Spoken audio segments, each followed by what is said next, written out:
Yeah, whatever, I gotta go.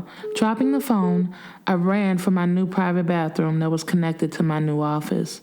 As soon as I was inside, my stomach exploded, sending my breakfast up into chunks into the toilet. Miss Lawrence, are you okay?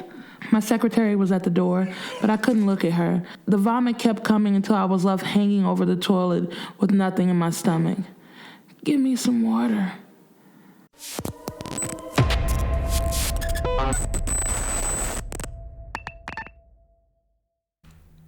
Main chick versus side bitch. Chapter 15, Kiara. It took a while, but I was finally having days where I didn't cry myself to sleep. This morning I woke up refreshed because today was my first day in my new office. I'm packing boxes and putting away picture frames and books. On none of these pictures was Dwayne's face, and I was okay with that. When I said it was over a month ago, on the night when I cried myself to sleep, I said I was done. But now, looking down at my phone ringing and Dwayne's name popping up on the screen, I had a feeling some bullshit was about to happen. What, Dwayne? I answered the phone, but I had no time for his bullshit this morning. We got the electric cut off, he screamed through the phone. I laughed at his dumb ass. If he spent most of his time taking care of his bills instead of chasing these hoes, the electric wouldn't be cut off. Good morning to you too, Dwayne. Man, this shit ain't funny. Why you playing games? And that made me laugh even louder. Looking at the view of the city from my office, I imagined that he was sitting in his shitty barbershop with the lights off, wondering where he went wrong. Games, Dwayne. Games? What games? I don't play games, remember? Did you not get the contract that I sent to you? Yeah, I got that shit. So what?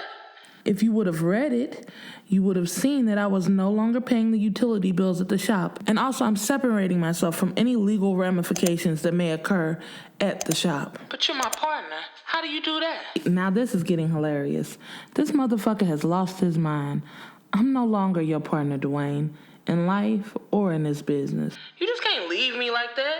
You the one that fucked up. You the one that fucked your boss. I remember that night like it was yesterday, but I still wasn't taking shit back. I made the right decision for me and for my future. If I counted how many people you fucked outside of our relationship, you would win, hands down. He had at least 20 to my measly 1. I was done pleading with him, and I was moving on. But the shop, that's my way. You know that's my way to make money. Guess what, Dwayne? I don't give a fuck anymore. His begging was literally making me sick. As much as I wanted to keep laughing in his face, I had to get something to eat or drink to calm my rumbling belly before court. Dwayne, I have to go. Can we sit down and talk about this? Like, maybe later on over dinner? That was him, always trying to weasel his way back into my life.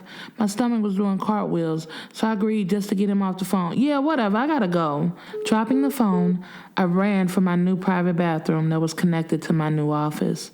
As soon as I was inside, my stomach exploded, sending my breakfast up into chunks into the toilet.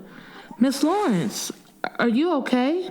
My secretary was at the door, but I couldn't look at her. The vomit kept coming until I was left hanging over the toilet with nothing in my stomach.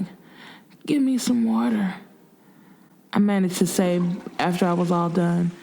My secretary didn't have to walk far. The mini fridge in my office was stocked full of refreshments. Here you go, she handed me the water.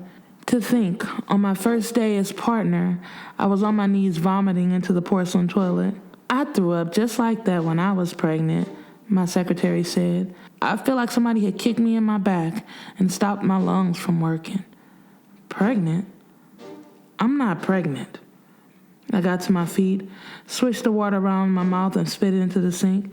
Sure, yes ma'am. I'm sorry. She looked down at the papers in her hand, trying not to make eye contact with me, but it was too late.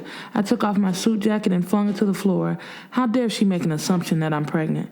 Call the cleaners and get my suits up here. We had a cleaner on the main floor specifically for executives, and I was thankful for it now that there was fresh vomit stains on my suit. Vomit on my clothes was not a good idea for my first meeting of the day. Yes, ma'am, right away. Brenda scurried off, but I called after her. Brenda, see if you can get to a drugstore and grab me a few pregnancy tests. She smiled, but my frown quickly dissolved whatever happiness she was feeling. And if you breathe a word of this to anyone, you won't be at this company any longer. Do we understand each other? I didn't mean to be such a bitch, but this was serious. Yes, ma'am, she said and left, giving me a chance to think. With how depressed I had been over the last month and wrapping up old cases in preparation for my new role, I had completely forgotten about my period. I always kept track on my desk calendar, but that was packed away in one of the half-dozen boxes I had stacked in my office. Please don't be pregnant. I turned sideways in the mirror, and as soon as I did, I felt it, a grumble in my stomach like last time. I already knew what to do. Just lean over the toilet and let it out.